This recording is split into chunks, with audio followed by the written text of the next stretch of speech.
Good morning. मैं Rajeev Dubey, department of history, intermediate, Jamshedpur cooperative college, Jamshedpur. आज हम लोग लघु उत्तरीय प्रश्न में देखेंगे। इसके पहले हम लोगों ने अति लघु स्तरीय प्रश्नों को देखा, वैकल्पिक प्रश्नों को देखा। आज हम लोग लघु उत्तरीय प्रश्नों को देखेंगे। इसमें पहला प्रश्न है, हड़प्पा सभ्यता के निर्माता कौन थे? हड़प्पा सभ्यता के निर्माताओं के बारे में विद्वानों का एक मत नहीं है। कुछ विद्वान आर्यों को हड़प्पा सभ्यता का निर्माता मानते हैं। सिंधु घाटी या हड़प्पा सभ्यता का निर्माता आर्यों को मानते हैं। लेकिन कुछ विद्वान सिंधु घाटी की सभ्यता का आर्यों को निर्माता नहीं मानते हैं। इसका एक कारण ये बताते हैं, जो विद्वान उन्हें नहीं मानते हैं, कि आर्य सभ्यता जो थी वह एक ग्रामीण सभ्यता थी और सिंधु घाटी जो सभ्यता थी वो नगरीय सभ्यता थी। वैदिक सभ्यता यानी आर्यों की जो सभ्यता थी वह कृषि आधारित थी, जबकि हड़प्पा सभ्यता जो थी उसमें व्यापार प्रमुखता था, यानी व्यापार प्रमुख कार्य था। ऐसा माना जाता है विद्वानों द्वारा कि आर्य युद्ध प्रिय थे, जबकि हड़प्पा वासी शांति प्रिय थे।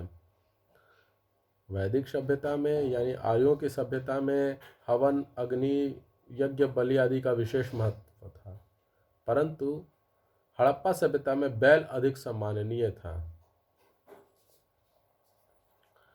आर्यों के जीवन में धातुओं का उपयोग का बाहुल्य था, यानी कई तरह की धातुएं आर्यों की सभ्यताओं में मिलती हैं और उनका उपयोग वो लोगों ने किया। किंतु हड़प्पा वासियों में तांबा, कांसा तथा पाषाण की प्रचुरता थी, यानी ये लोग सिर्फ तांबा, कांसा और पत्थर यानी पाषाण की ही ये लोग उपयोग ज़्यादा मात्रा में करते थे। कुछ विद्वानों का विचार है कि हड़प्पा सभ्यता के निर्माता किसी एक प्रजाति के लोग नहीं थे, अपितु उनमें कई प्रजातियों के लोग शामिल थे, क्योंकि हड़प्पा तथा मोहनजोदड़ो बड़े विशाल, समृद्ध एवं व्यापारिक नगर थे, जहां पूर्व तथा पश्चिम के विभिन्न देशों से लोग आते थे। अधिकांश विद्वानों का मत है कि हड़प्पा सभ्यता के निर्माण प्राग वैदिक काल के द्रविड़ लोग थे। ये किसी समय पंजाब, सिंध, बलूचिस्तान एवं समस्त उत्तरी भारत में रहते थे। धीरे धीरे वे पश्चिम की ओर बढ़े और मेसोपोटामिया में प्रवेश कर गए। द्रविड़ भाषा को जो बलूचिस्तान के ब्रहुई लोग बोलते हैं, इस कथन की पुष्टि करते हैं।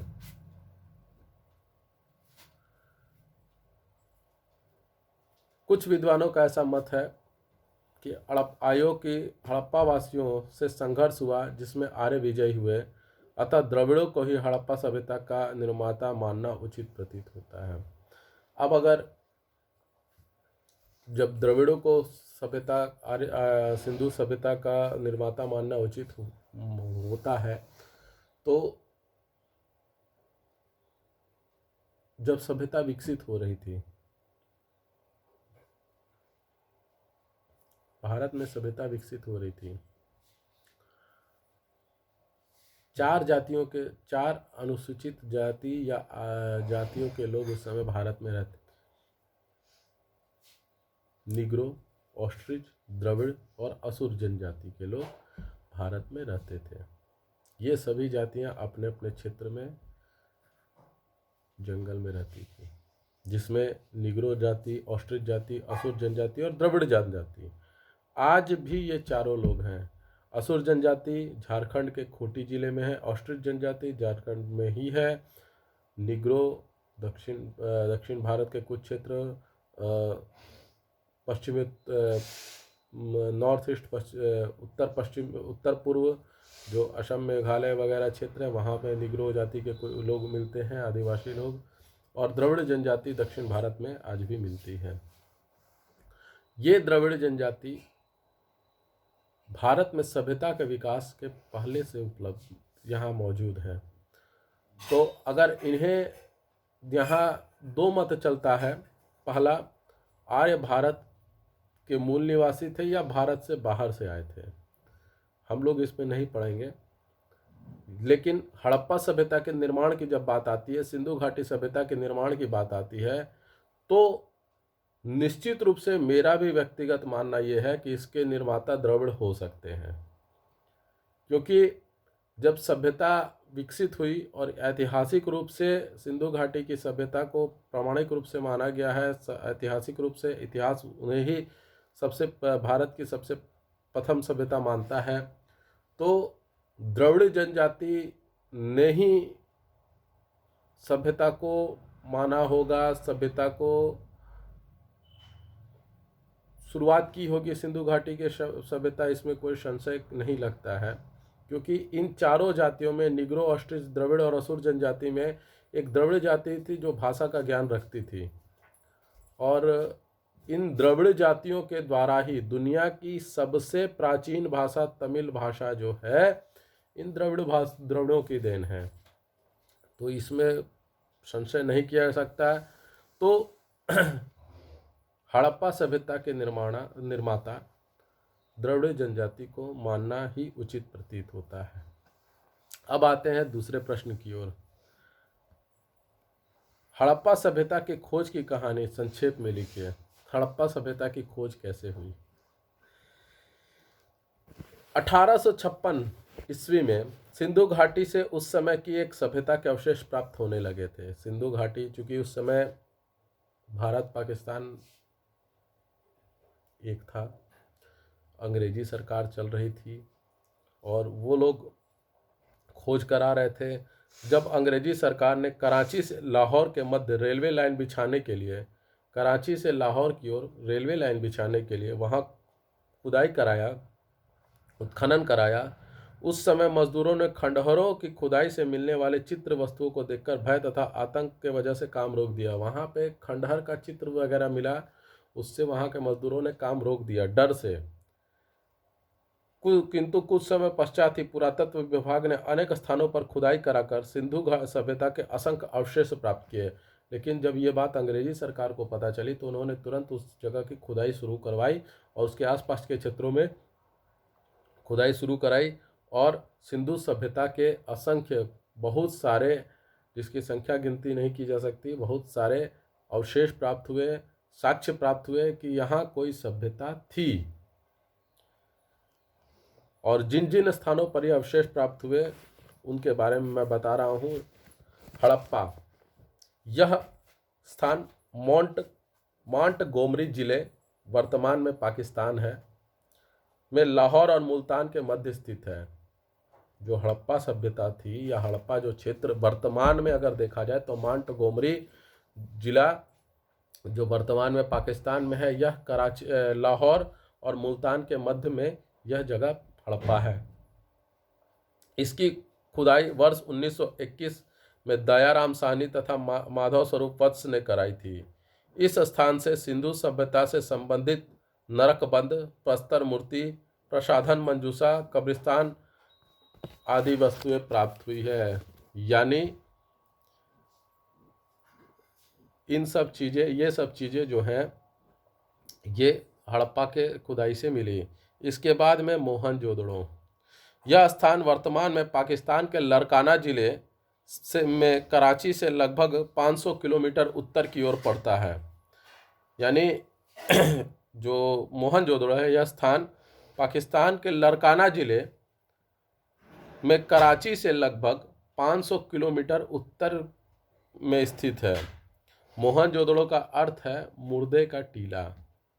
पुरातत्व विभाग के अध्यक्ष सर जॉन मार्शल की अध्यक्षता में राखल दास बनर्जी ने वर्ष 1922 ईस्वी में इस स्थान पर खुदाई करवाई और जिसमें इस नगर की 7 सतहें मिली, यानी 7 परत मिली।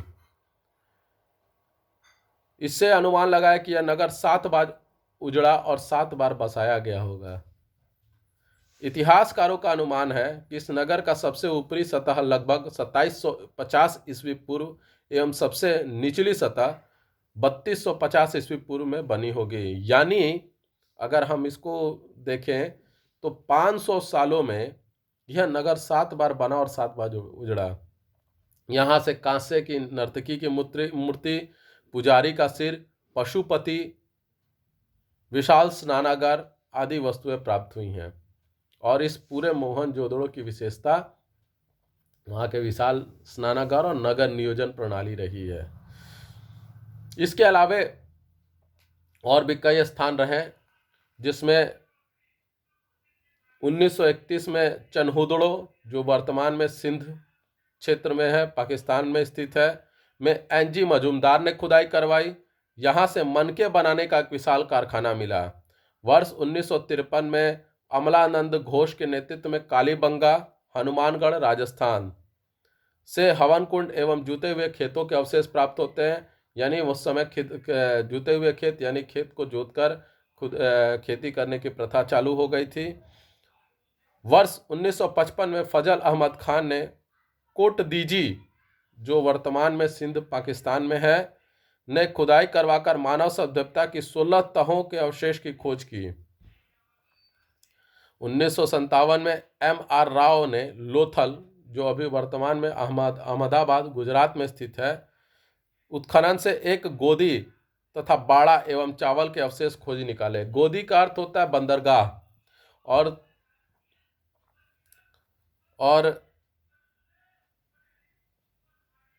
लोथल जो है वह दुनिया का सबसे प्राचीन बंदरगाह है। तो गोदी, बाड़ा और चावल के अवशेष पूरे सिंधु घाटी की सभ्यता में लोथल क्षेत्र से चावल के अवशेष मिले हैं। 1964 में जगपति जोशी को सुत कोतड़ा, जो बलूचिस्तान दशक नदी के आसपास है, सुत कोतड़ा से एक घोड़े के अवशेष मिले हैं। यानी सिंधु घाटी में घोड़े का भी उपयोग होता था। वर्ष 1962 में जॉर्ज डेल्स ने सुत कांगेडोर, बलूचिस्तान से बंदरगाहों के अवशेष प्राप्त किए। यानी बंदरगाह भी उसके सुत कांगेडोर में था। वर्ष 1973 में रविंद्रनाथ बिष्ट ने बनवाली, जो अभी वर्तमान में हिसार हरियाणा में है, जौ एवं चावल के अवशेष प्राप्त हुए। इसके अलावा रोपड़, रंगपुर, आलमगीरपुर, कौशाम्बी इत्यादि स्थानों से भी सिंधु सभ्यता के अवशेष प्राप्त हुए हैं। आज भी इस सभ्यता का उत्खनन का कार्य जारी है। आज भी राखीगढ़ी, कालीबंगन वगैरह में आज भी खुदाई किया जा रहा है और इस सिंधु घाटी के सभ्यता के अवशेषों की खोज की जा रही है। और खंभात की खाड़ी से प्राप्त अवशेषों के संबंध भी सिंधु घाटी से सभ्यता से जोड़ा जा रहा है। अगस्त सितंबर 2005 में हस्तिनापुर क्षेत्र, जो वर्तमान में उत्तर प्रदेश के मेरठ में स्थित है, ऐसी कई वस्तुएं प्राप्त हुई जिसका संबंध सिंधु सभ्यता से बताया जा रहा है। यानी सिंधु सभ्यता से बहुत सारी चीज़ें प्राप्त हुई हैं और कई आश्चर्यजनक चीज़ें अभी भी मिल रही हैं और मिलने जा रही है, जो पुरातत्वविदों के अनुसार जो सिंधु घाटी की सभ्यता का समय बताया जाता है, उस सब समय से और भी ज़्यादा प्राचीन हो सकती हैं। आज हम लोगों ने लघुत्तरीय प्रश्नों में हड़प्पा सभ्यता के निर्माता और हड़प्पा सभ्यता की खोज की कहानी और वहाँ से प्राप्त वस्तुओं के संबंध में देखा। आपको ये वीडियो कैसा लगा? लाइक करें, कमेंट करें, शेयर करें, ज़्यादा से ज़्यादा मात्रा में सब्सक्राइब करें। घर पे रहें, सुरक्षित रहें। धन्यवाद।